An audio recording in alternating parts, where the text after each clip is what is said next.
सो hi everyone, कैसे हो आप सभी लोग। आई होप आपने अपने सारे लेक्चर्स को रिवाइज किया होगा और आज हम काफ़ी सारे क्वेश्चन प्रैक्टिस करने वाले हैं और मैं चाहता हूँ आप एक पेपर ले लो और उसके ऊपर देखते हैं आप कितना स्कोर कर पाते हो। ये सारे जो क्वेश्चंस हैं इनका level easy to medium level का आ रहा होगा क्योंकि ये जो चैप्टर है ये खुद ही फोर्सेज एंड वेक्टर्स के बारे में यहाँ पे हम बात कर रहे हैं। काफ़ी बेसिक चैप्टर है। इसके बाद काइनेमैटिक्स बाकी सारी चीज़ें आती हैं। तो जितने भी बच्चे हैं मुझे नीचे कमेंट सेक्शन में बताएं कि आपने फाइनल स्कोर में से कितना स्कोर किया। नीचे डिस्क्रिप्शन बॉक्स में आपको ये वाली जो पूरी पीडीएफ है ये भी मिल जाएगी लिंक समेत। तो आप चाहो तो पहले जाके सारे क्वेश्चन प्रैक्टिस करके फिर यहाँ पे आके सॉल्यूशन देख सकते हो, या फिर जैसे जैसे मैं एक एक कराता जा रहा हूँ पहले रोक लो, फिर सॉल्व करके फिर आंसर मैच कर लो, ये भी हम कर सकते हैं। साथ में जिन बच्चों ने यार लेक्चर देखा वो तो इसको करो ही, या फिर जिन बच्चे जिन्होंने लेक्चर नहीं देखा क्योंकि वो ऑलरेडी पहले अपने यहाँ पे पढ़ चुके थे, वो आप इसको एज अ टेस्टिंग प्लेटफॉर्म भी देख सकते हैं कि यार मैं देखूं कि मेरी जो नॉलेज है उसके साथ ये सारे क्वेश्चन हो रहे हैं क्या। और अगर आप कहीं फंसते भी हो कोई बात नहीं यार, सीखने के लिए ही हम ये सारी चीजों को प्रैक्टिस कर रहे होंगे। ऑन एवरेज आपका हर एक क्वेश्चन जो है वो 1 मिनट के अंदर अंदर हो जाना चाहिए। अब शुरुआत करते हैं हमारा पहला क्वेश्चन और यहाँ पे आपको समझाते समझाते चलेंगे थोड़ा बहुत, ठीक है। बहुत ज्यादा नहीं समझाया जाएगा पर थोड़ा बहुत समझा दिया जाएगा, ठीक है। तो चलिए जनाब शुरू हो जाते हैं। क्या हो जाते हैं? शुरू हो जाते हैं। और बताओ भाई जीवन में क्या चल रहा है? तो जीवन में ये चल रहा है भाई हमारे साथ। एक कह रहा है ब्लॉक ऑफ मास m है, placed on an incline plane, दिखाई दे रहा है टेढ़े के ऊपर एक डब्बा रखा हुआ है, एक फोर्स F अप्लाई किया जा रहा है, ऐसे कराया गया है। ये तो क्लास का क्वेश्चन लग रहा है। Acts on the block for what value of F does the system remains at rest. Rest का मतलब क्या होता था? हमने इक्विलिब्रियम वाली स्टेट, मतलब सारे फोर्सेज इस डब्बे के ऊपर जीरो हो जाने चाहिए। तो ये मेरा डब्बा है, इसके ऊपर क्या क्या लग रहा है? मैंने कहा शायद नीचे इसका mg लग रहा होगा, इस डायरेक्शन में इसके ऊपर F लग रहा होगा और यहाँ पे ये इसके साथ टच हो रहा है तो मैंने कहा कॉन्टैक्ट फोर्स आएगा इसके एकदम परपेंडिकुलर। तो मैंने कहा ये इसका नॉर्मल फोर्स आ जाएगा। If this angle is theta, a line makes an angle theta with horizontal, a line perpendicular to it will make an angle theta with vertical। तो मुझे पता चल गया पट put put put put this angle is theta. अब इधर से देखेंगे तो मेरी सिंपल सी आ जाएंगी, F is equal to N sine theta. मेरी पहली इक्वेशन आ गई अगर मैं एक्स एक्सिस में देखता हूं तो, और नीचे मुझे मिल गया mg is equal to N cos theta. तो इधर से इस इक्वेशन से मैं बोल सकता हूं n is equal to M G बटा कॉस थीटा, और इसको अब मैं सब्सटीट्यूट कर देता हूं अपनी पहली इक्वेशन के अंदर। तो मुझे क्या मिल जाएगा? F is equal to N की जगह ये सब्सटीट्यूट कर देंगे तो mg tan थीटा। बड़ा सरल प्रश्न था, आई गेस हमने क्लास के अंदर भी कर रखा था। कहाँ है mg tan theta? Done. Next पे चले। ओके, अगला प्रश्न क्या कह रहा है कि भाई एक सिस्टम दिखा रखा है और इसके अंदर टेंशंस T1 T2 दे रखी हैं, तो बताओ इनमें से कौन सी चीजें सही हैं। अब हमें यह पता है यार, जब भी आपको पुल्ली दे दी, स्ट्रिंग्स दे दी, तो हमेशा आपको आइडियल ही मानना है अनटिल अनलेस मेंशन ना हो कि रस्सी का कुछ वजन है। अगर कुछ भी नहीं बता रखा तो हम हमेशा आइडियल मान रहे होंगे। बड़ी बेसिक सी चीज हमें पता ही है। अब मैंने कहा ओके, सबसे पहले इस डब्बे को देख लेते हैं। इस डब्बे के ऊपर क्या एफबीडी बनाएंगे तो कैपिटल एमजी लगेगा, ऊपर इसके टेंशन T1 लग जाएगी। T1 क्यों लगेगी? मैंने कहा क्योंकि यहां से यहां तक सेम रस्सी है तो पूरी टेंशन के अंदर, पूरी रस्सी के अंदर सेम टेंशन होगी। इधर भी T1 लग रही होगी और इधर भी T1 लग रही होगी। और इस डब्बे को अगर मैं देखूंगा तो मुझे यहाँ पे दिख रहा है कि यार इस तरफ इसके T2 लग रही है, इस तरफ इसके T1 लग रही है। एक्स एक्सिस में सिर्फ यही फोर्सेज हैं, और कोई फोर्स है भैया? नीचे mg लग रहा होगा और ऊपर नॉर्मल लग रहा होगा। मैंने कहा ये तो वाई एक्सिस में फोर्सेज हो गए।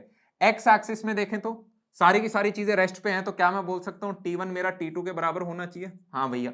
और यहां से क्योंकि ये भी रेस्ट के ऊपर है तो क्या मैं बोल सकता हूँ यार T1 मेरा mg के बराबर होना चाहिए। कौन सा? Capital mg। तो मैं सीधा कह सकता हूँ T1 is equal to T2, T1 is equal T2 equal to capital mg। ये बी मेरा आंसर आ गया। बड़ा सरल प्रश्न था। फिर से अगला क्वेश्चन है the magnitude of a given vector with and point. एक उसका एंड पॉइंट ये बता दिया, दूसरा उसका एंड पॉइंट ये बता दिया। मैग्नीट्यूड मतलब उसका नाप बताना है। तो यार ये तो बड़ा सिंपल सा प्रश्न हो गया।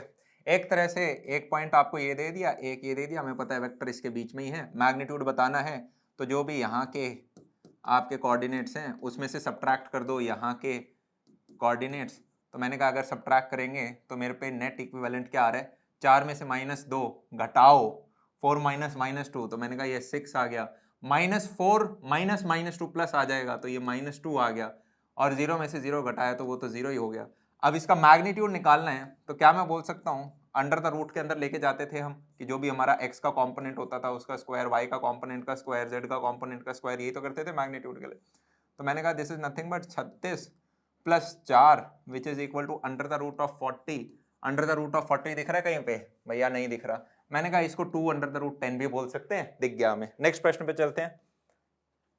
चलो भाई, गिवन वेक्टर फलाना, the angle between A and Y axis is. Y axis पे ध्यान देना, यूजुअली हमारी आदत होती है एक्स एक्सिस ही लिखा होगा। तो कुछ ए वेक्टर है मान लो, ये मैंने एक्स और वाई एक्सिस कोऑर्डिनेट ऐसे सिस्टम बना दिया, 2,3 मान लो, ये कुछ ऐसा वेक्टर रहा होगा। अब मैंने कहा इसका ट्रायंगल अगर पूरा करेंगे, 2i कैप का मतलब, 2i कैप का मतलब है कि यहाँ से यहाँ तक की जो लेंथ है वो 2 यूनिट की है। 3j कैप का मतलब कि ये वाली साइड मेरी 3 की हो गई। क्या मैं बोल सकता हूँ कि ये वाली साइड भी मेरी 3 की है और ये वाली साइड भी मेरी 2 की है। अब क्या पूछ रहा है ये? Angle between a vector and Y axis. ये मेरा ए वेक्टर था, ये मेरी वाई एक्सिस है, ये वाला एंगल पूछा जा रहा है थीटा। क्या मैं बोल सकता हूँ tan थीटा मेरा कितना निकल के आ जाएगा? tan theta will be perpendicular upon base which will be nothing but 2/3। तो थीटा मेरा कितना आ जाएगा? tan inverse 2/3। सिंपल। आगे चलते हैं, ये भी इजी क्वेश्चन था। Next, magnitude of the vector which is the resultant of the two vectors फलाना एंड फलाना, निम्नकाना। तो भाई मैग्नीट्यूड बताना है जो कि इनका रिजल्टेंट। रिजल्टेंट क्या होगा यार? रिजल्टेंट का मतलब है कि जो भी आपके दोनों वेक्टर्स हैं उनका आप एडिशन कर दो। रिजल्टेंट मतलब वो सम निकालने के लिए आपको कह रहा है। तो इनका सम निकालेंगे तो this will be nothing but 9i cap plus 11j cap. अब इसका रिजल्टेंट क्या होगा? कुछ नहीं, इसका अंडर द रूट कर देंगे, 9 का 81 जाएगा और इसका 121 चला जाएगा, तो अंडर द रूट 202 होना चाहिए, ये रहा।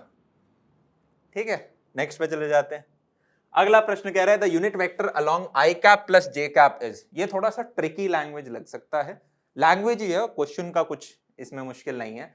ये कह रहा है unit vector along I cap plus J cap is. भैया क्वेश्चन ही नहीं समझ में आया। मैंने कहा हम कोई भी एक वेक्टर ए की जब बात करते थे तो क्या हम बोल सकते थे कि यार जो एक वेक्टर होता है वो क्या होता है? उसका अंदर एक मैग्नीट्यूड होता है और साथ में उसकी एक डायरेक्शन होती थी जिसको हम टोपी पहनाते थे। अब मैंने कहा अगर डायरेक्शन की बात करें तो ये क्या है? This is a unit vector. A क्या होता था? ए कैप क्या होता था? A cap was a unit vector in the direction of vector A. तो मैं बोल सकता हूं कि दिस इज नथिंग बट बटा दिस। यही यहां पे इस्तेमाल करना है। यहां से आपसे पूछा जा रहा है यूनिट वेक्टर अलोंग आई कैप प्लस जे कैप, तो मैं सीधा बोल सकता हूं मेरा ओरिजिनल वेक्टर तो क्या था? आई कैप प्लस जे कैप, और उसका मैग्नीट्यूड क्या हो जाएगा इन दोनों का? अंडर द रूट ऑफ 1 का स्क्वायर प्लस 1 का square which will be nothing but आपका I plus J upon under the root 2। क्या चीज समझ में आ गई? अरे हाँ या ना? जो भी हमारा ओरिजिनल वेक्टर था उससे हमने डिवाइड कर दिया, क्या? उसके मैग्नीट्यूड से। ये भी इजी था, राइट? तो देखो बड़ी जो सिंपल सिंपल चीजें हम पढ़ रहे थे अपने क्लास नोट्स के दौरान वो छोटे छोटे प्रश्नों के अंदर हमें दिखाई दे रही है। What is the unit vector perpendicular to the following vectors फलाना एंड ढिमकाना? अब यहाँ पे हमें ये ध्यान रखना है क्या क्वेश्चन दे रहा है, अपने कॉन्सेप्ट से ही हो जाएंगे यार। जेई के अंदर कैलकुलेशन हाँ होती है, पर कई बार आपको दिमाग ज्यादा लगाना होता है कि यार कोई हमारी पढ़ी लिखी चीज तो नहीं है जो सीधा कॉन्सेप्ट लग रहा हो और हम ज्यादा मेहनत फालतू में ना करें।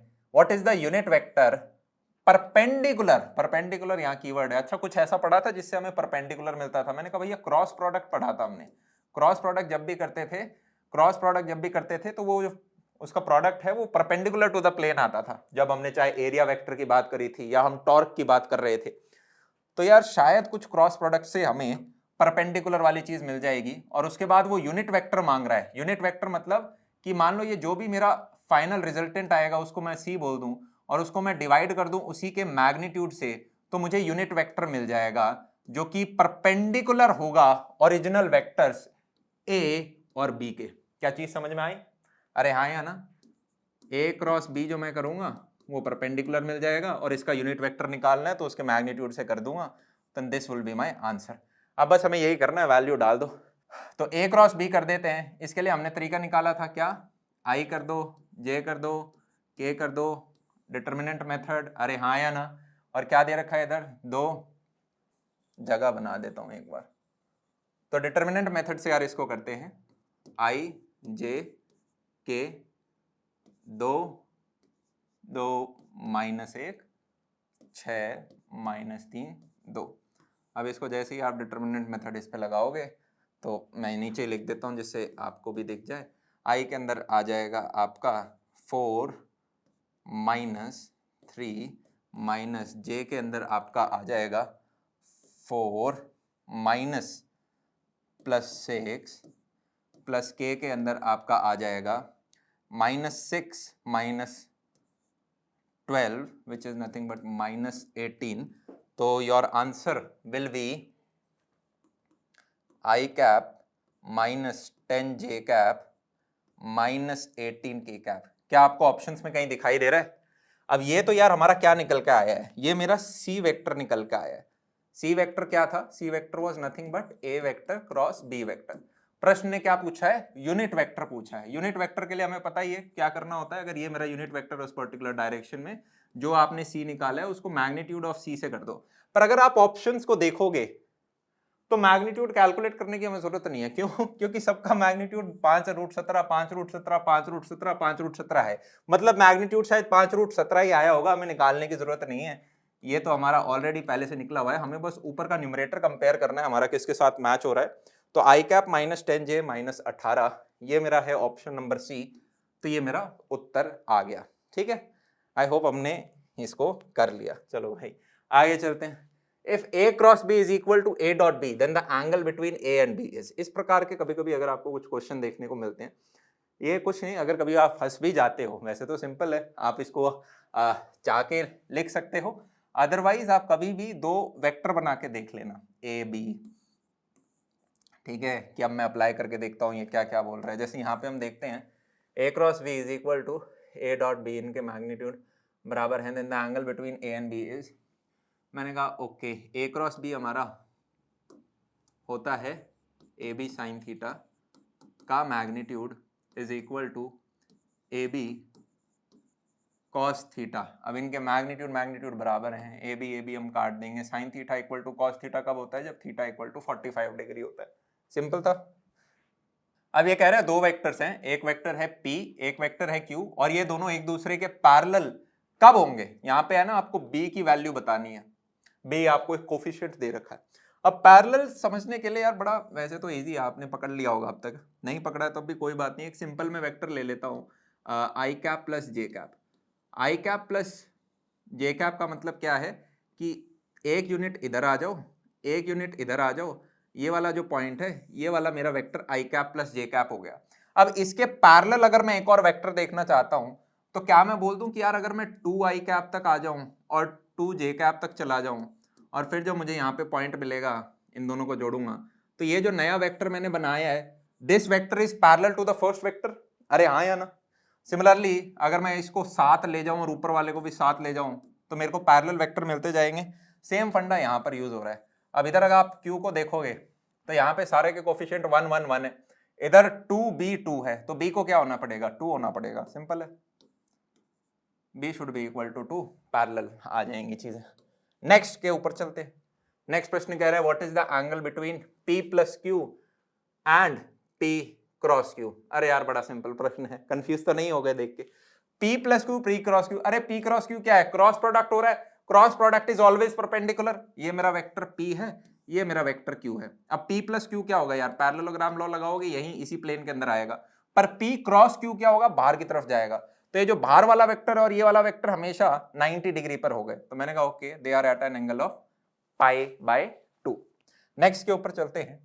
अब ये वाला प्रश्न देख लेते हैं, ये थोड़ा सा इंटरेस्टिंग है। यहाँ पे क्या आपको 3 केस दे रखे हैं, पहला केस, दूसरा केस, तीसरा केस। हर एक केस के अंदर बस एक चीज बदल रही है, इधर फोर्स की डायरेक्शन। फोर्स पहले ऐसे पड़ रहा था, फिर ऊपर से फोर्स मार दिया, फिर थोड़ा टेढ़ा फोर्स मार दिया। और यहाँ पे बताना क्या है, ये वेज है यार, ये वेज है। वेज क्या है? लकड़ी का एक ट्रायंगुलर डब्बा है, नीचे जमीन है, साइड में दीवार है, और आपको बताना है कि कांटेक्ट फोर्सेस क्या हैं। कांटेक्ट फोर्स क्या होता था कि भाई जमीन से कांटेक्ट फोर्स हमेशा नॉर्मल ऊपर की तरफ इस डब्बे की तरफ लगता है, और ये जो दीवार है, ये दीवार भी यहाँ पे टच हो रहा है वेज और दीवार का, तो इधर से भी एक कांटेक्ट फोर्स है। जो दीवार है वो इस वेज को धक्का देती है दूर रहने से, उसको आर बोल दिया गया है। ये एन और आर क्वेश्चन के अंदर ही बताए गए हैं आपको। इसके जो ऑप्शंस है ना, ये देखो, ये आपका नॉर्मल जमीन से जो लग रहा है उसको बोल रहे हैं, और आर है आपका नॉर्मल फोर्स जो दीवार से लग रहा है। आपको प्रश्न के अंदर आगे ऑप्शंस दिए गए हैं और आपको बताना है कि ये जो ABCD के अंदर आपको दिखेगा इंडिविजुअल जो हर एक के फोर्सेज हैं वो कितने निकल के आ रहे हैं, मतलब हर केस के अंदर आपको R और F की वैल्यू निकालनी है। तो स्टार्ट कर देते हैं भाई। पहला प्रश्न आप यहां से देख, मतलब पहला केस हम देख लेते हैं।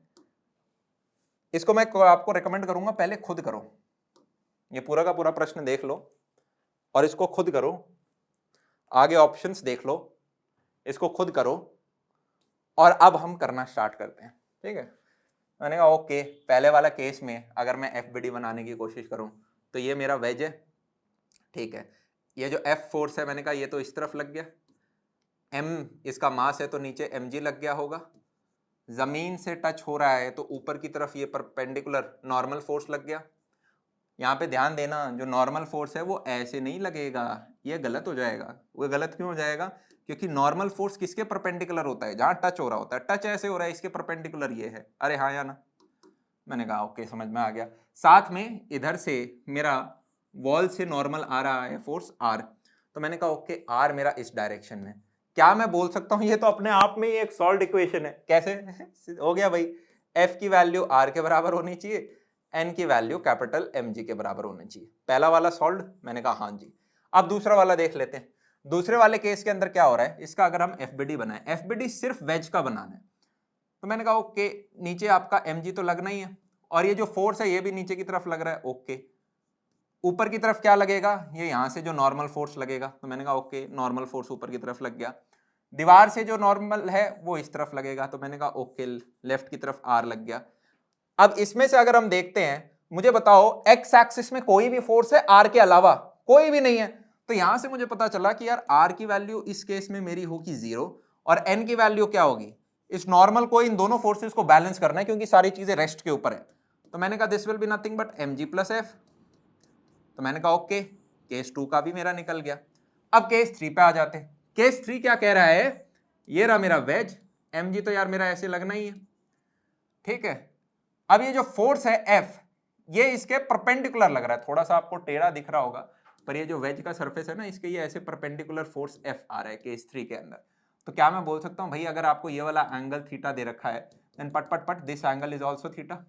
तो if this angle is theta और इसको मैं कंपोनेंट में तोड़ूंगा, कितने लोगों को दिख गया? नीचे मेरा F cos थीटा आ गया और इस तरफ मेरा F sin थीटा आ गया और इस तरफ मेरा R तो था ही और ऊपर की तरफ मेरा नॉर्मल फोर्स था।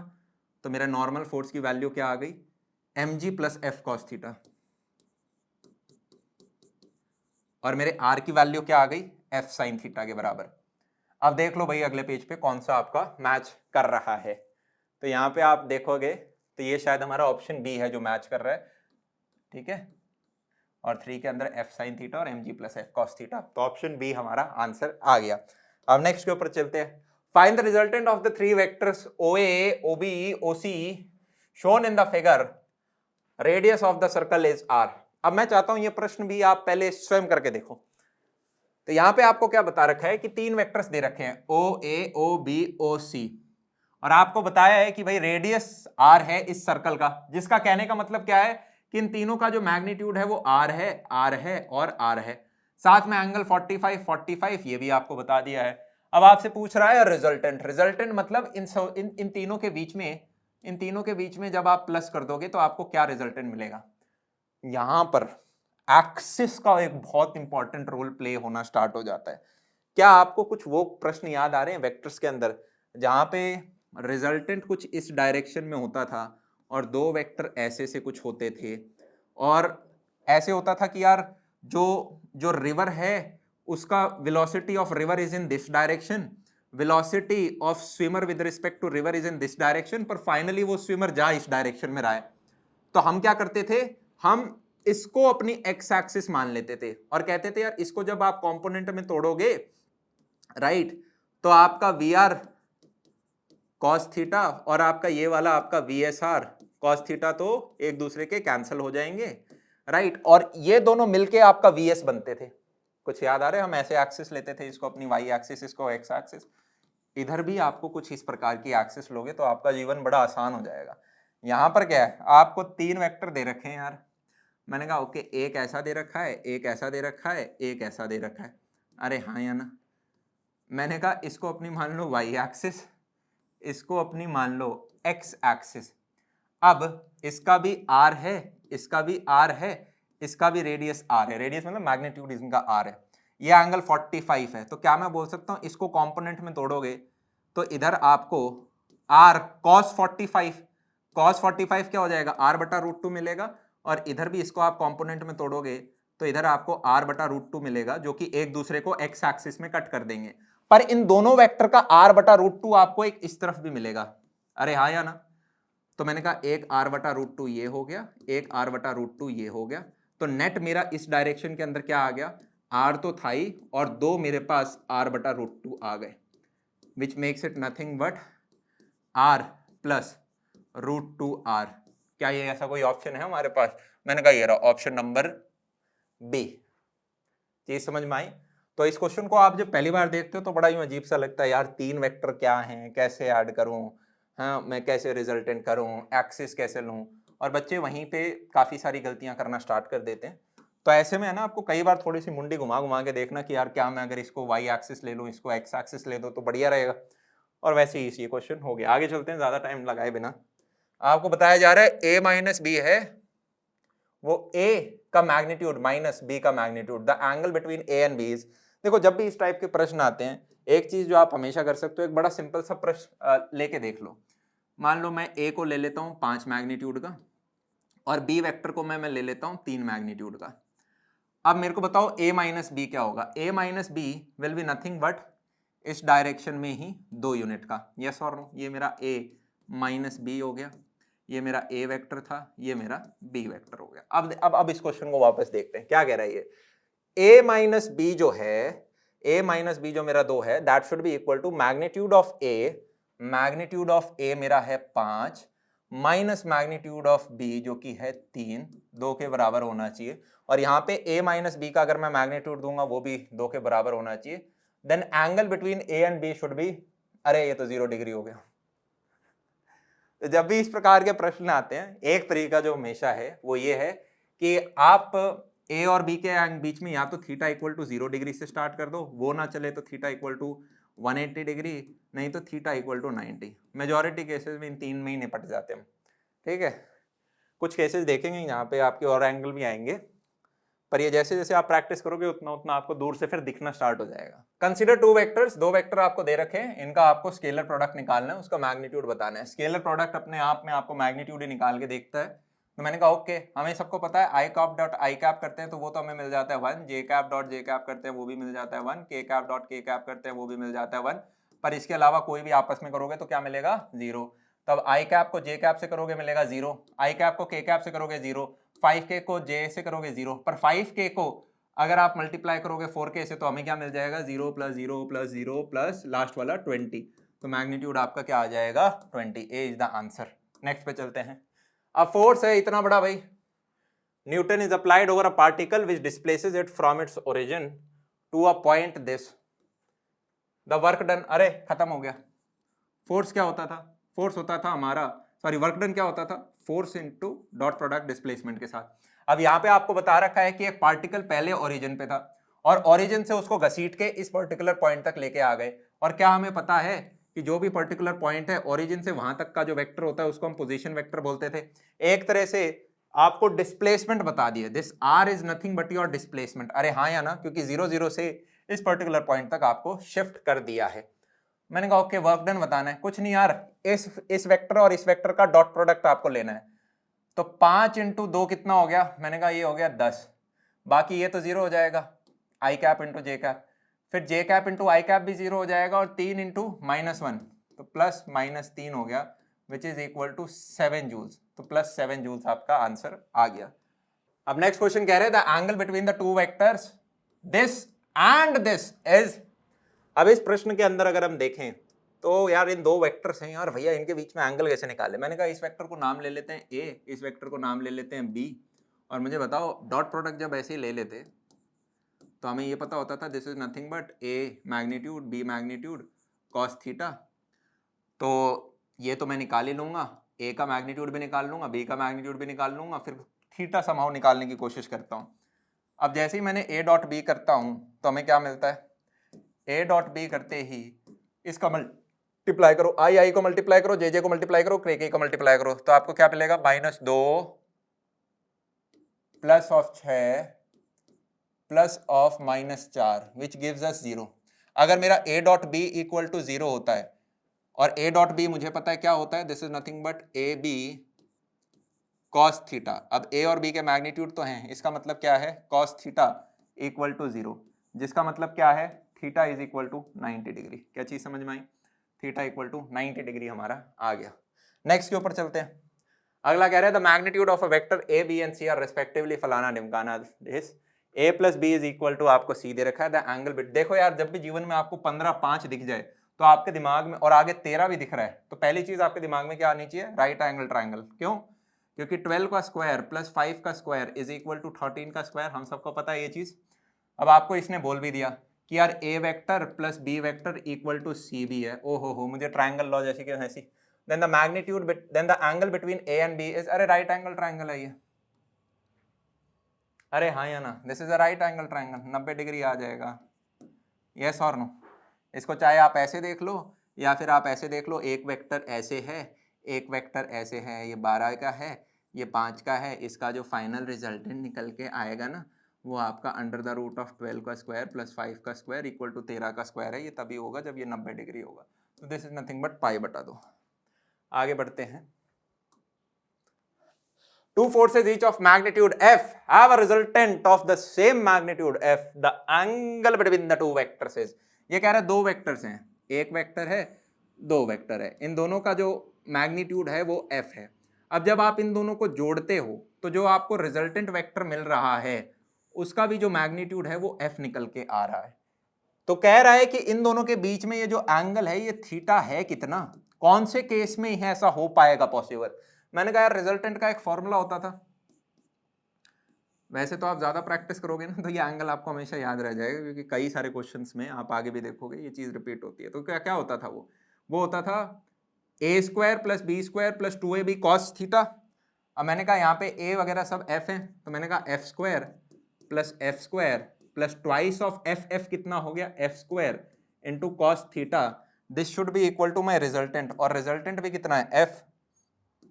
तो मैंने कहा ये तो तभी हो पाएगा जब मेरा जो कॉस थीटा है this should be in what, -1/2।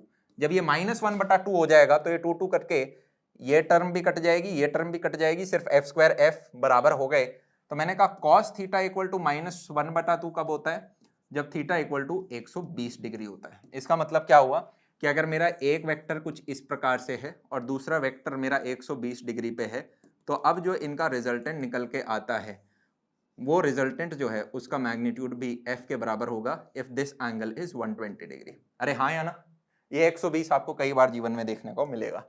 c is equal to a plus B. Then अब इसके अंदर क्या करें भाई, ऐसा सिनारियो आ गया, फिर से कुछ अपने वेक्टर्स मान लो a वेक्टर है वो है कुछ 5 यूनिट का, b वेक्टर है वो कुछ है 3 यूनिट का, और a प्लस बी इस केस में कितना हो गया आपका, कुछ 8 यूनिट का हो गया। या फिर आप चाहो तो उल्टा भी ले सकते हो, a वेक्टर हो गया आपका 5 यूनिट का और b वेक्टर कुछ इस डायरेक्शन में मान लो आप 3 यूनिट का, तो a प्लस बी कितना हो गया, 2 हो गया। चीज समझ में आई, एक केस में a प्लस बी 8 दिख रहा है, एक में 2 दिख रहा है। अब ये कह रहा है magnitude of c is always greater than a, c का मैग्नीट्यूड हमेशा a से बड़ा होगा, जरूरी नहीं है। यहां पर देखो छोटा भी आ गया, 2 5 से छोटा है, तो ये तो गलत हो गया।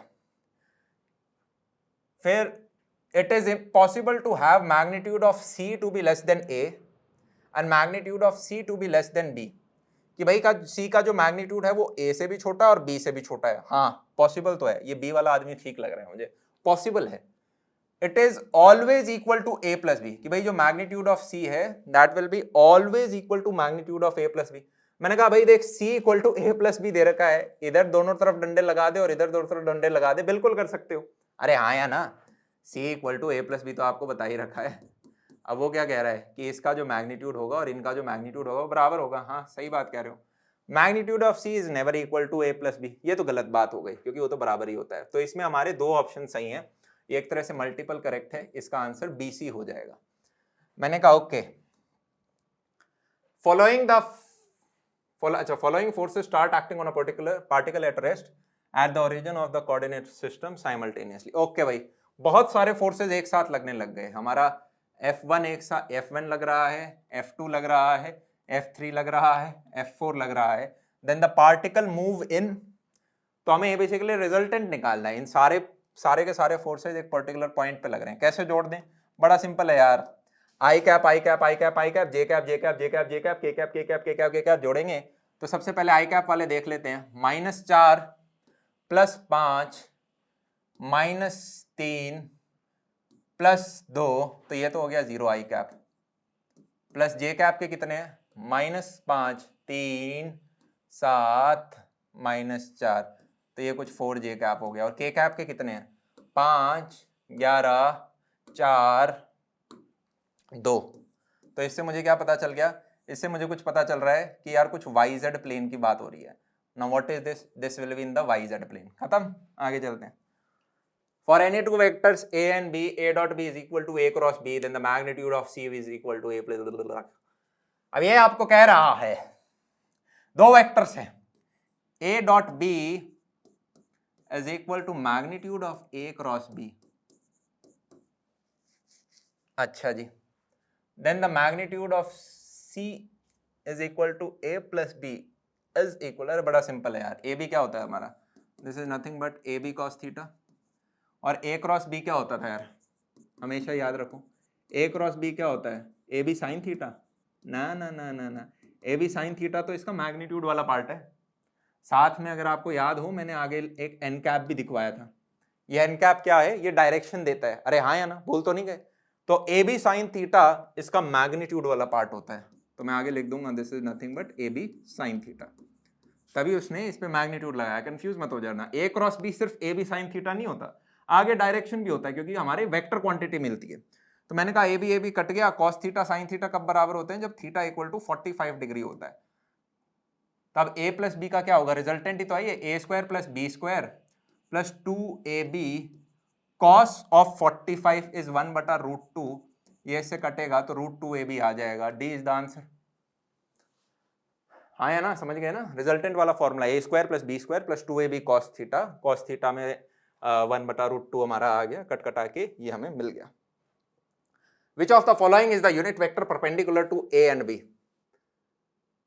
अरे यार परपेंडिकुलर आ गया, जरूर क्रॉस प्रोडक्ट से होता है, पर इधर भी क्रॉस प्रोडक्ट, इधर भी क्रॉस प्रोडक्ट, इधर भी क्रॉस प्रोडक्ट, इधर भी क्रॉस प्रोडक्ट। क्या कहना चाह रहा है? अच्छा, यूनिट वेक्टर कर रहा है। यूनिट वेक्टर है तो मतलब नीचे मैग्नीट्यूड से डिवाइड करना जरूरी है। अब भैया ने अभी बताया था कि यार A क्रॉस जो B होता है ना, that is what? AB sine theta अकेला नहीं होता, इसके साथ में एक यूनिट वेक्टर होता है।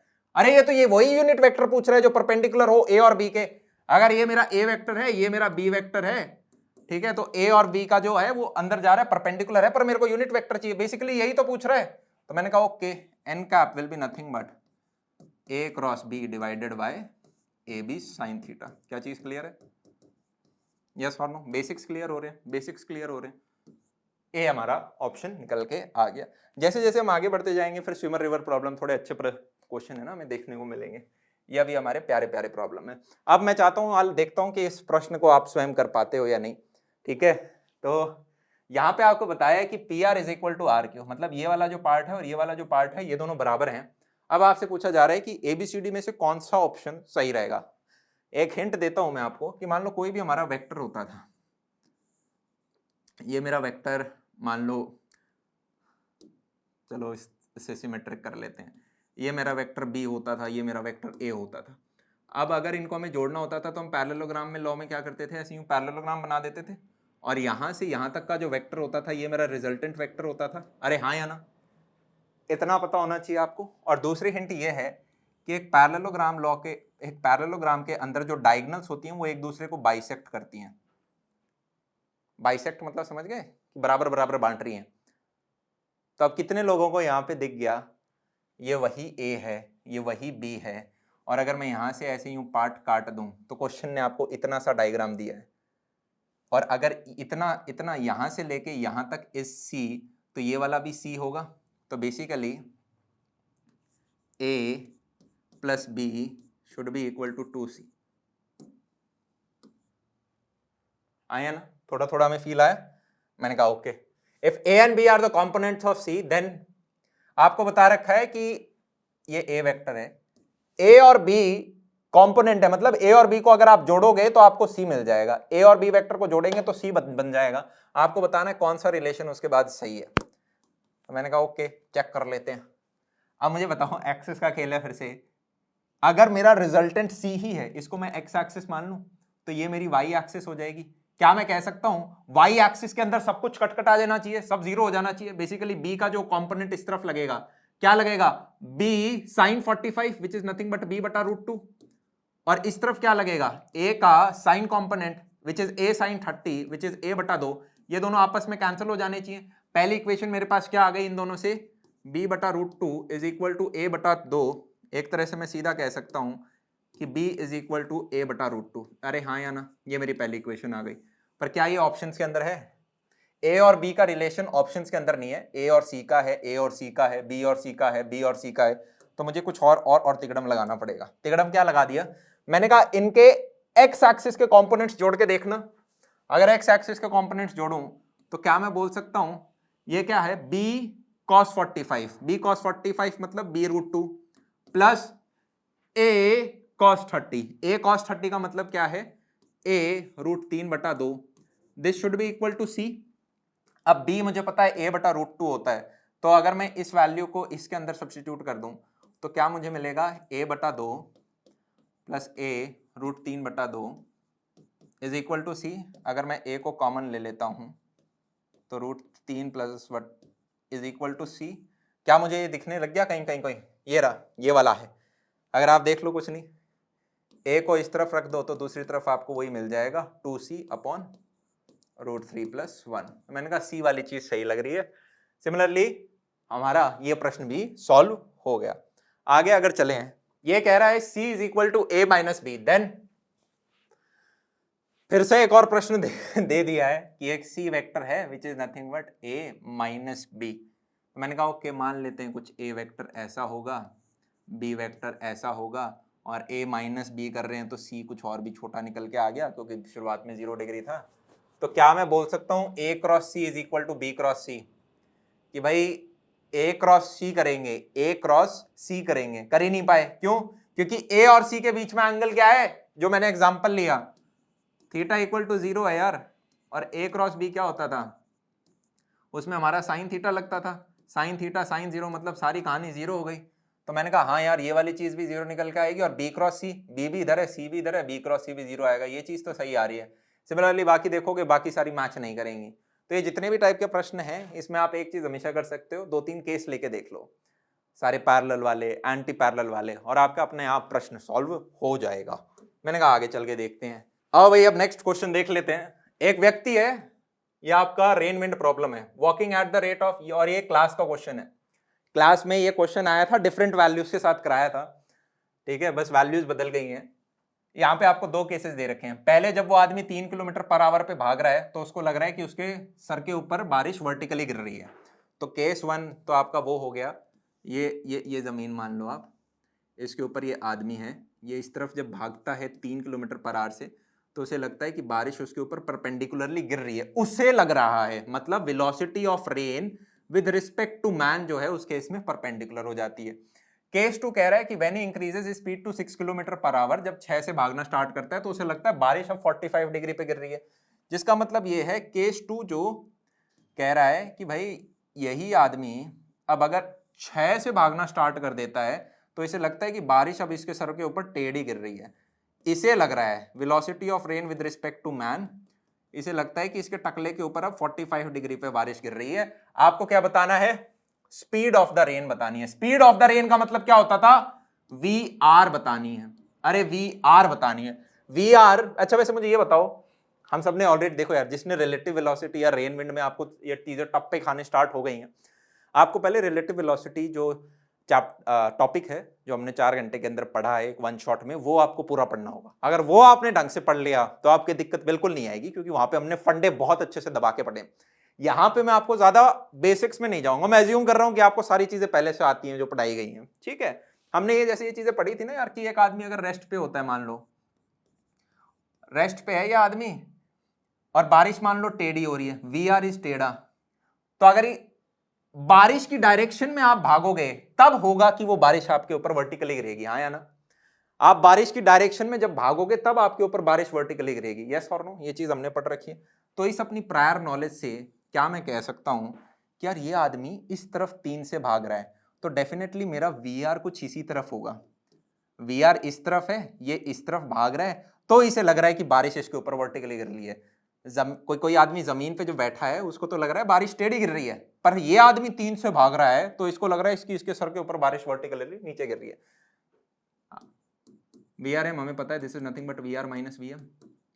इसको ड्रॉ कर दो। मैंने कहा वी आर मेरा कुछ इस प्रकार का है, वी एम मेरा उल्टी की तरफ हो गया, माइनस वी एम है ना, तो अगर वी एम मेरा इस तरफ है 3 तो माइनस वी एम इस तरफ हो गया 3।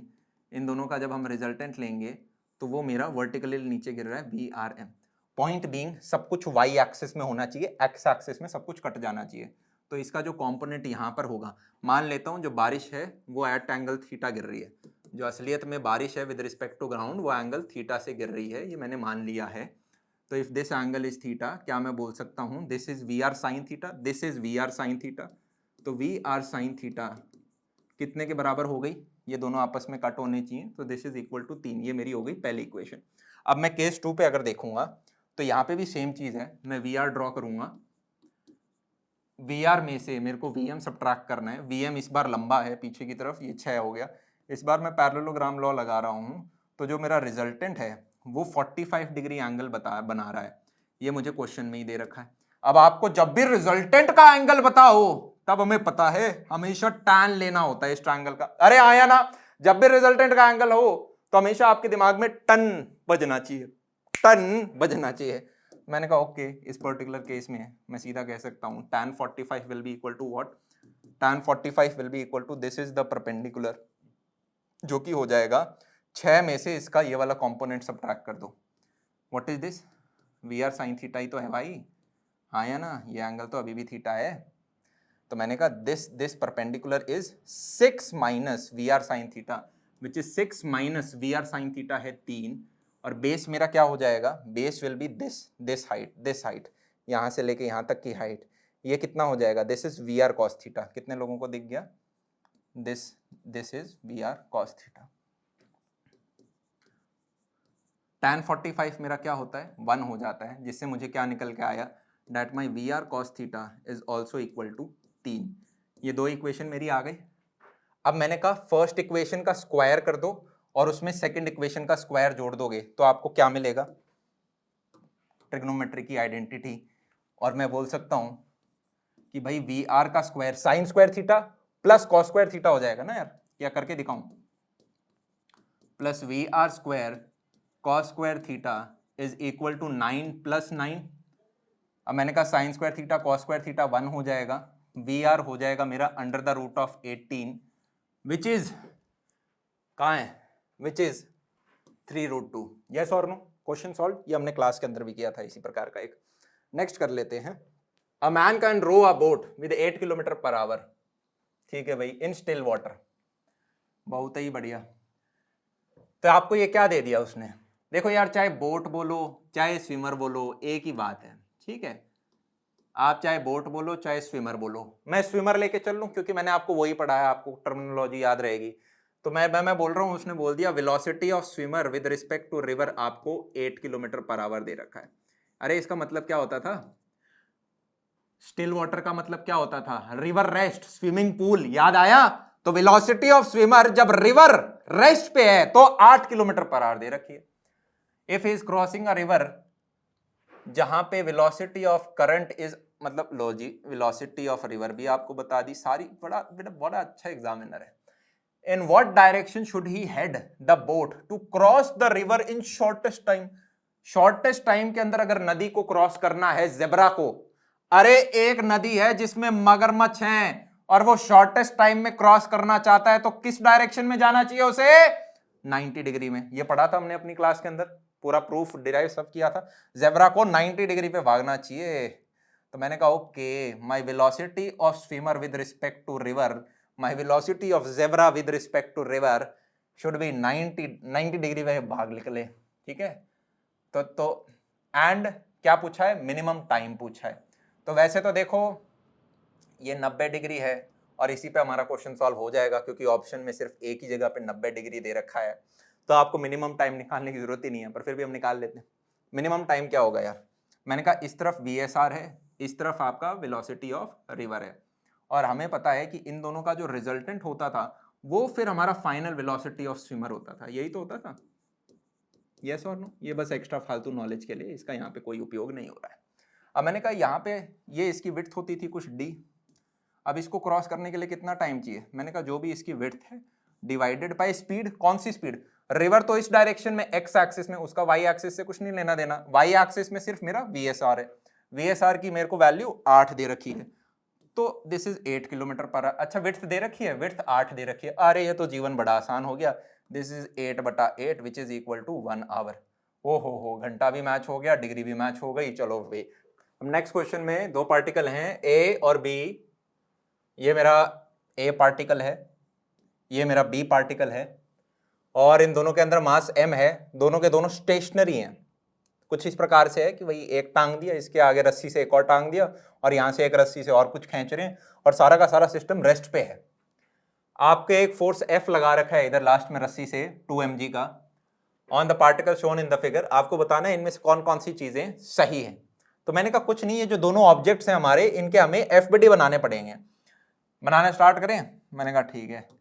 तो मैं चाहूँ तो सीधा ऐसा ही कर लेता हूँ। सबसे पहले इसको ले लेता हूँ, ये वाली जो चीज़ है मेरी, तो इसको अगर मैं देखूँ तो इस पर कौन कौन से फोर्सेज लग रहे हैं। इधर तो इस पर लग रहा है 2 mg, और इसका खुद का mg नीचे लग ही रहा होगा, अरे हाँ या ना, वजन है तो। और मैंने कहा इसका टेंशन T2 इस तरफ लग रहा है, ग्रेट। अब अगर ये एंगल बीटा है, तो क्या मैं बोल सकता हूँ टक टक टक, this angle is also beta. If this angle is beta then this angle is also beta. तो अगर ये वाला एंगल पट पट पट बीटा है, तो मेरी इक्वेशंस यहाँ से क्या निकल के आ गई कि भाई T2 sine beta is equal to 2 mg and T2 cos beta. T2 cos beta मतलब कि ये वाला ऊपर वाला जो कंपोनेंट है that will be equal to mg। ये y एक्सिस में निकल के आ गया, ऊपर वाली x एक्सिस में, नीचे वाला y एक्सिस में, ये दो इक्वेशंस आ गई। इसको अगर मैं कहूं तो क्या मैं ऐसा कह सकता हूं कि इन दोनों को डिवाइड कर दो इक्वेशन को, तो आपको tan बीटा मिल जाएगा, and tan beta equal to mg भी कट जाएगा इक्वल टू 2। क्या ये मेरा एक ऑप्शन दिख रहा है आपको? मैंने कहा हाँ, ए ऑप्शन सही है। और क्या निकाल सकते हैं? मैंने कहा इसका भी FBD बनाओ, ये जो ये वाली गोली है इसका भी मास m है, इसका अगर आप निकालोगे तो कैसा सा कुछ FBD बनेगा कि भाई इसके इस तरफ तो लग रहा है T2 क्यों लगेगा हमें पता है यार, सेम रस्सी है, अगर इधर T2 लग रहा है तो इधर भी T2 लगेगा। और इसके दूसरी तरफ यहाँ लग रहा है क्या, थोड़ा एंगल दिखना चाहिए ना, ऐसे पैरेलल नहीं लिखने चाहिए। ये लग रहा है इसका T1। अब आपको एंगल क्या क्या दे रखे हैं? एंगल आपको दे रखा है if this angle is alpha, ये वाला एंगल भी अपना अल्फा हो गया भाई। और मैंने कहा ये वाला एंगल नीचे वाला हमने बीटा दे ही रखा है। और कुछ लग रहा है इसके ऊपर? मैंने कहा हाँ, mg भी लग रहा है इधर। ओके, तो अब इसको बैलेंस कर दें। तो मैंने कहा मुझे मुझे मुझे मुझे y एक्सिस में क्या मिल जाएगा, या पहले x एक्सिस का ले लेते हैं। x एक्सिस में मुझे मिल गया कि भाई लेफ्ट में मेरा लग रहा है T1 sine alpha, T1 sine alpha is equal to T2 sine beta plus nothing. अब मुझे बताओ T2 साइन बीटा क्या होता था? T2 साइन बीटा 2 mg के बराबर है, तो क्या मैं बोल सकता हूं this is nothing but 2 mg। Similarly अगर अब मैं y एक्सिस के अंदर देखूं तो मैं बोल सकता हूं कि T1 cos alpha is equal to T2 cos beta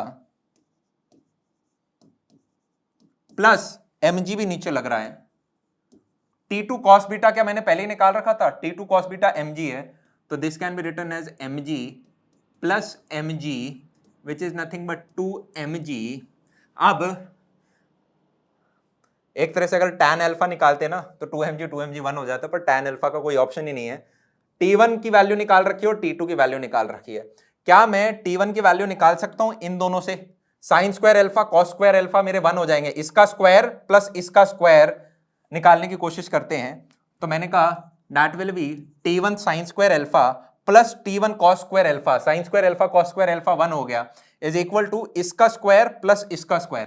तो एक तरह से 4 mg square plus 4 m square g square मेरे पास आ जाएगा। T1 निकल के आ जाएगा मेरा 2√2mg। अरे यस और नो, इन दोनों का इंडिविजुअल का स्क्वायर करके मैंने कहा ओके ये मेरा आ गया। T2 निकालूं तो T2 के लिए आपको क्या करना है, इस ऊपर वाले इक्वेशन और इस नीचे वाले के साथ वही करना है। T2 sine square beta plus T2 cos square beta should be equal to हमारा आ जाएगा। तो मैंने कहा ओके सीधा लिख सकता हूं T2 square sine square beta cos square beta 1 हो गए मेरे। इधर मेरे को क्या मिलेगा 4 और इसका 1 का स्क्वायर मेरे को दे देगा +1 m स्क्वायर जी स्क्वायर। तो T2 मेरा क्या हो गया √5 mg। अरे यस और नो, तो ये भी सही है। तो A B C तीनों इसके आंसर सही हो गए, क्योंकि D तो कुछ है ही नहीं भाई, √, पता नहीं भगवान जाने क्या दे रखा है। ठीक है। The 50 kg homogeneous smooth surface rest on a 30 degree inclined. ये एक 30 डिग्री की दीवार दे रखी है, ये एक दीवार है, ये दीवार है, ये नीचे जमीन दे रखी है, बीच में एक बॉल पड़ी हुई है। ठीक है। आपसे पूछा जा रहा है find the contact force at A. Contact force मतलब कॉन्टैक्ट फोर्स बोल दो या नॉर्मल फोर्स बोल दो, हाँ या ना। वो आपसे पूछ रहा है ये N1 की वैल्यू क्या है। इधर कॉन्टैक्ट हो रहा है, यहाँ पे ये नॉर्मल फोर्स N1 है, वो आपसे पूछना चाह रहा है N1 की वैल्यू क्या होगी। बहुत आसान है यार, ये बॉल लो, इसको गिंडी बोलते हैं हम। ठीक है। और नीचे इसका वजन पड़ रहा होगा mg, इसका वेट क्या है 50, तो नीचे तो पड़ गया 500। अब ये वाली जो दीवार है इधर से इधर भी कांटेक्ट हो रहा था, तो इसके परपेंडिकुलर ये N2 हो गया। मैंने कहा ओके ये रहा N2 और ये आपका N1 है। N1 में बनाऊंगा तो ऐसे बन जाएगा। अब मुझे बताओ if this angle is 30 degree, तो then put put put put put this angle is 30 degree कैसे निकाला। A line makes an angle 30 degree with horizontal, a line perpendicular to it will make an angle 30 degree with vertical. अब इसको कर लो भाई, सारा system rest के ऊपर है, तो मैं बोल सकता हूं भाई क्या N1 cos 30 वाई एक्सिस में देखो शुड बी इक्वल टू 500। तो N1 should be equal to cos 30 हमारा क्या हो गया √3/2, तो ये 500 इंटू 2 बटा √3 हो गया, विच विल बी 1000 बटा 1.7 577 न्यूटन आ जाएगा। यस और नो, काम खत्म। आगे चले। नेक्स्ट प्रश्न कह रहा है कि एक आयरन स्फेयर है, बेसिकली ये दोबारा लोहे की गिंडी आपको बता दी इसको, वेइंग 10 न्यूटन, इसका वजन आपको 10 न्यूटन दे रखा है। Rest in a V shaped through, अब वी शेप के अंदर है, कभी पहले ऐसे है फिर ऐसे रख दिया फिर ऐसे में रख दिया। आपसे पूछा गया है कि भाई कौन कौन से ऑप्शंस सही हैं। जैसा अभी हमने क्वेश्चन किया था, अलग अलग केसेस थे। इसके अंदर अगर आप देखोगे हर एक का एफबीडी बना दो यार, बड़ा सिंपल है। तो नीचे क्या मैं बोल सकता हूँ, इसका वजन 10 न्यूटन का लग रहा है। ओके, कॉन्टैक्ट फोर्स कहाँ है, एक कॉन्टैक्ट फोर्स तो ये बन निकलेगा बी की दीवार से, एक कॉन्टैक्ट फोर्स ये निकलेगा, इस दीवार को ए बोल दो, इस दीवार को बी बोल दो। एक कॉन्टैक्ट फोर्स ऐसे निकलेगा, तो ये तो निकल गया contact force due to A, और ये निकल गया contact force due to B. if this angle is 60 degree, then a line makes an angle 60 degree with horizontal, a line perpendicular to it will make an angle 60 degree with vertical। तो ये वाला जो angle है ये मेरा 60 degree हो जाएगा। तो यहाँ पे क्या आपको दिख रहा है, हम बोल सकते हैं ये RA भी लिख रहा है, मैं NA भी लिख रहा हूँ, वो कंफ्यूज मत हो जाना। मैं लिख सकता हूँ कि भाई my NB should be equal to 0। भैया NB इक्वल टू 0 कैसे लिखा, मैंने ऐसे लिख दिया क्योंकि भाई ये बता एक्स एक्सिस में तो कोई दूसरा फोर्स ही नहीं है, सारे फोर्स तो वाई एक्सिस में हो गए। मतलब इसको अगर मैं NB sin 60 कर रहा हूं यहां पे, तो NB sin 60 जो है उसके दूसरी तरफ तो कोई फोर्स ही नहीं है, विच मीन्स कि ये ऊपर वाली दीवार से कोई भी कॉन्टैक्ट फोर्स नहीं गिर रहा है इसके ऊपर। क्या चीज समझ में आई। एक तरह से वो जमीन के ऊपर बॉल पड़ी हुई थी और यहां पे ये दीवार बस ऐसी पड़ी है, ऐसी सी कुछ परिस्थिति चल रही है। तो जिसका मतलब ये है NA मेरा कितना निकल के आ गया, वो 10 के बराबर आ जाएगा, क्योंकि NA और ये 10 एक दूसरे को पूरा मारेंगे। तो RA इक्वल टू 10, RB इक्वल टू 0 इन केस 1। ए वाला ऑप्शन सही है। अब इसके अंदर देख लेते हैं ये क्या कह रहा है। ये कह रहा है एक बॉल है, नीचे 10 लग रहा है, अब इधर से एक नॉर्मल ऐसा आएगा और इधर से एक नॉर्मल परपेंडिकुलर ऐसा आएगा। तो ये मेरा वो NA हो गया, ये मेरा वो NB हो गया, क्योंकि ये एंगल 60 है, ये एंगल 60 है। कितने लोगों को दिख गया पट put put, this angle is also 60 degree, this angle is also 60 degree. Yes और नो।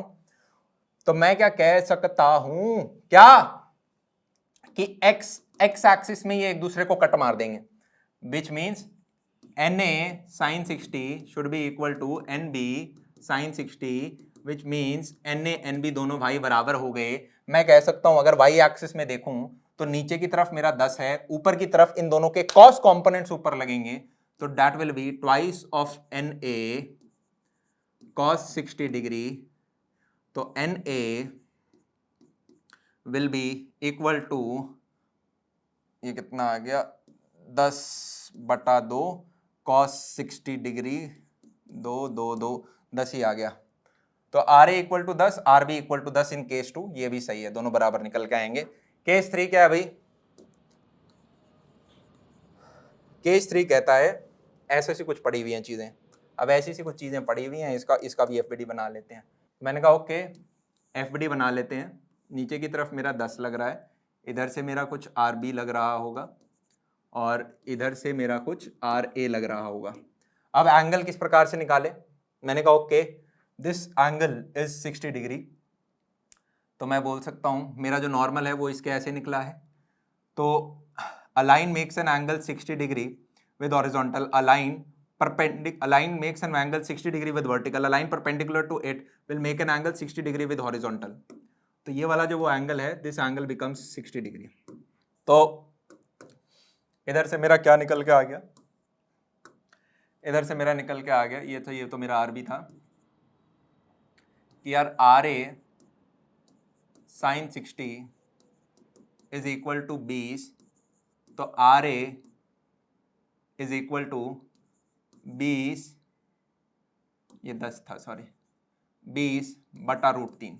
यस, और मेरा सिमिलरली आर बी कितना निकल के आ जाएगा? R B will be equal to nothing but R A cos 60। R A cos 60 मतलब इसका कॉस 60 1/2 10/√3। देखो मैच हो रहा है क्या?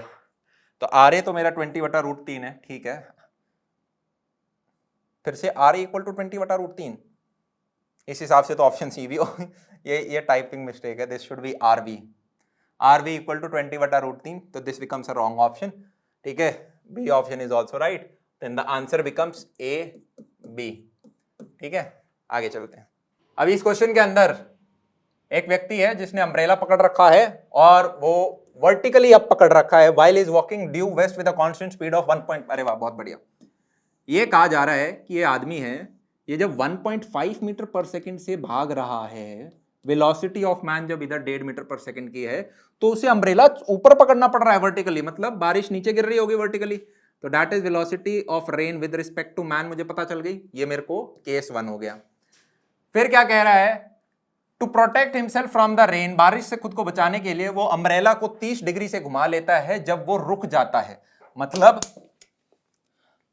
कि जब वो रेस्ट पर आ जाता है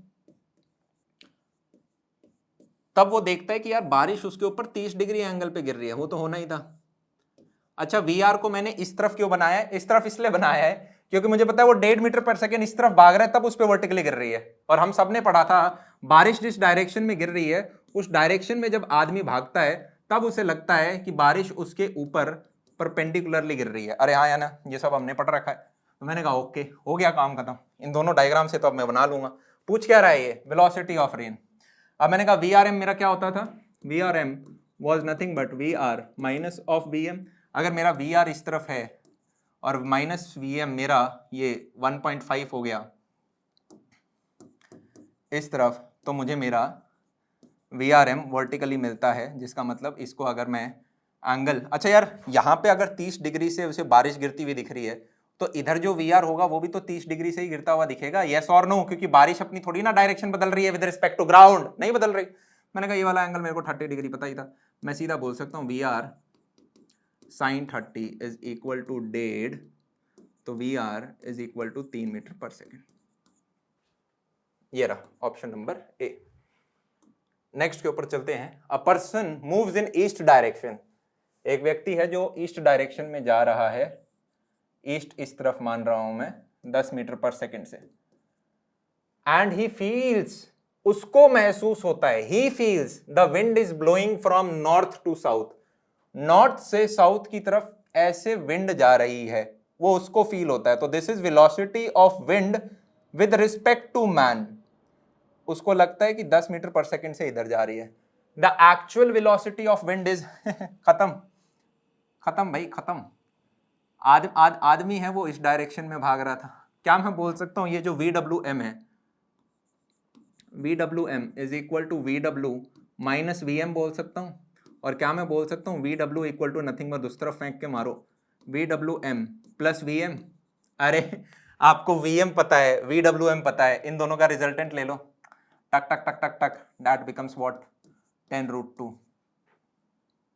सी is the right answer. Done. ठीक है, ये अपने आप में एक नई कैटेगरी निकल के आ गई, मैन विंड प्रॉब्लम। ये एक और क्वेश्चन कर लेते हैं। इसके अंदर क्या लिख रखा है, एक रिवर है जो कि 1 किलोमीटर पर आवर से भाग रही है। आदमी यहाँ पर है ए पॉइंट पे, इसके एकदम ऑपोजिट बी है, और वो सी पॉइंट पे जाना चाहता है। He swims with a speed of 5 kilometre per hour. जब भी ऐसे दे रखा हो तो बेसिकली आपको क्या दे रखा है, he swims with a speed of 5 kilometre our. मतलब अगर उसे स्विमिंग पूल में मैं फेंक देता एक शांत पानी में तो वो 5 किलोमीटर पर आवर से भागता। तो that is the VSR, velocity of swimmer, जब रिवर रेस्ट पे होती, मतलब रिवर के फ्लो के बिना उसकी खुद की जो तैरने की स्पीड है वो 5 किलोमीटर पर आवर दे रखी है। AB और BC आपको 400 मीटर दे रखे हैं, ये भी 400 मीटर है और ये वाला डिस्टेंस है ये भी 400 मीटर है। तो असलियत में क्या होना चाह रहा है कि यार वो व्यक्ति है वो ए पॉइंट के ऊपर है, ये बी पॉइंट है, ये सी पॉइंट है, वो चाहता है ऐसे स्विम करना कि वेलोसिटी ऑफ स्विमर ऐसे हो, पर वो तैर कुछ ऐसे रहा होगा VSR से, और ये नदी का फ्लो है VR, और आपको ये वाला एंगल जो है बड़े वाला एंगल ये आपको थीटा बता रखा है। यस और नो? मैंने कहा इतनी कहानी हमें समझ में आ गई। डायग्राम थोड़ा सा बड़ा बनाना चाहिए था मुझे, है ना। अब आपसे पूछा गया है क्या कि भाई देन ये इनमें से कौन सी चीजें सही है, कैसे निकालें भाई। मैंने कहा VSR की वैल्यू मुझे पता है, VR की वैल्यू भी मुझे 1 किलोमीटर पर आवर पता है। क्या मैं कह सकता हूं कि अगर ये 400 मीटर है और ये 400 मीटर है तो ये जो छोटा वाला एंगल है दिस इज 45 डिग्री। अरे यस और no? If this is 400 this is 400 then जो रिजल्टेंट है मेरा VS वो 45 डिग्री एंगल पे होगा। मैंने कहा इतना अगर समझ में आ गया, और मुझे ये भी पता है कि जो VS है वो किसका रिजल्टेंट होता है, इन दोनों का होता है। तो बेसिकली आप सिर्फ इन दोनों पे नजर मार दो, ये 1 है और ये आपको 5 दे रखा है, और बीच में ये एंगल आपको थीटा दे रखा है, और इन दोनों का जो रिजल्टेंट है that is your this VS, जो आपको पता है कुछ 45 डिग्री एंगल बना रहा है। क्या मैं बोल सकता हूँ जब भी रिजल्टेंट का एंगल आपको पता हो टैन खेल जाओ, टन बजना चाहिए।